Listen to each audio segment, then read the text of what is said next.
నమస్తే welcome to T times news.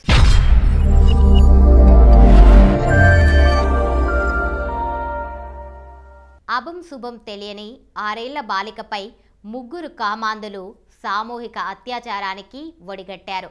Sangareddy జిల్లాలోని ఓ గ్రామంలో గురువారం రాత్రి ఈ దారుణం చోటు చేసుకుంది. పోలీసుల వివరాల మేరకు గ్రామ సమీపంలోని డబుల్ బెడ్రూమ్ ఇళ్ల సముదాయంలో ఇంటి బయట ఆడుకుంటున్న బాలికను అదే కాలనీలో నివాసముండే ముగ్గురు యువకులు మాయమాటలు చెప్పి చెట్ల పొదల్లోకి తీసుకెళ్లి అత్యాచారానికి పాల్పడ్డారు. సదరు చిన్నారికి తీవ్ర రక్తస్రావమై అరవడంతో సమీపంలోని స్థానికులు నిందితుల్లో ఒకరిని పట్టుకొని చితకబాదారు. నిందితులు మద్యం మత్తులో ఈ దారుణానికి పాల్పడినట్లు తెలిసింది.